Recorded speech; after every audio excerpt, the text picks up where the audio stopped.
در پرتوگاه نوزاد نیمجان پیدا کردند. نوزاد دیگری را در بارانی در قوطی یافتند. نوزاد سیوم را در میان سگ‌های بی‌صاحب مرده پیدا کردند.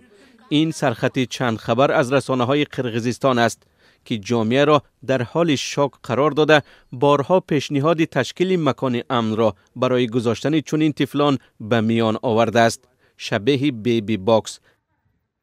یلدوز صادربای و وکیل پارلمان قرقیزستان فراتر از این خواهان راه اندازی تولد پنهانی در زایشگاه ها است. قانون عمل کننده از زنها طلب می کند که هنگام مراجعت به زایشگاه ها باید شخصیت خود را آشکار کنند. از این رو زنهایی که نمی خواهند حامله‌داریشان آشکار شود، حیات خود و طفل بطنشان را در خطر گذاشته بیرون از زایشگاه ها کودکشان را به دنیا می آورند. این طرح به زنها امکان می دهد که پنهانی و بی خطر کودک تولد کنند. تشبثکاران پیشنهاد میگویند که در صورت تولد پنهانی زایشگاه ها کفالت می دهند که شخصیت زن را مخفی نگاه می دارند. در زایشگاه از اون نه مکان جای استقامتش را میگیرند و نه نام و نسبش را میپرسند. این طرح به کارمندان زایشگاه پرسیدن معلومات از چنین زنها را منع میکند. پس از تولد با زن روانشناسان کار میکنند و اگر او خواست طفل را با خودش میبرد وگرنه آن را به زایشگاه میسپارد. کارشناسان ساحه این پیشنهاد را عالی میدانند ولی میگویند این راه هم خطرهای در پیش دارد.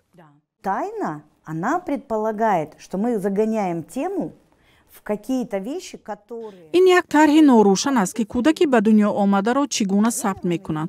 کودک زنده میماند یا مرده. بعد تولد کودک را طبابت میکنند یا نه. اینجا یک راه تاریکی در پیش است که به سوی کودک فروشی، جنایت و فرزندخوانی غیر قانونی میبرد. Криминальные роды, криминальные смерти детей и матерей, криминальные продажи детей на усыновление. این فعال اجتماعی میگوید که معلومات درباره زنها در تولدخانه ها حالا هم مخفی است و کارمندان زایشگاه ها حق ندارند به کسی این اطلاع را آشکار کنند. تشبثکاران پیشنهاد دارند که به زنهایی که به ذکر نام و نسبشان و پنهانی کودک به دنیا می آورند یک کاغذ دارای رمز داده شود. اگر او برای گرفتن کودکش بیاید این رمز را میگوید و به او طفلش را پس میدهند. استفاده از رمز 2 ماه مهلت دارد. کارشناسان میگویند که قبول قانون تولد با راه پنهانی مشکل را حل نمی کند. اگر چیزی در این حالت ثبت نمی شود و زن پس از چندی برای کودکش آید به او میگویند که طفلت فوتیده است. شاید طفل را فروشند. در ما چنین حالت ها ثبت شده بودند و فکری من کاملا به راه ماندن تولد پنهانی ممکن نیست. هر یک پنهانکاری قانون شکنی را به بار می آورد. پیش بینی شده است که اگر دختری نابالغ برای تولد پنهانی مراجعت کند، پزشکان به پلیس خبر می‌دهند. با راه پنهانی کودک تولد کردن چنین افراد تا کجا مخفی میماند سؤال بی جواب است.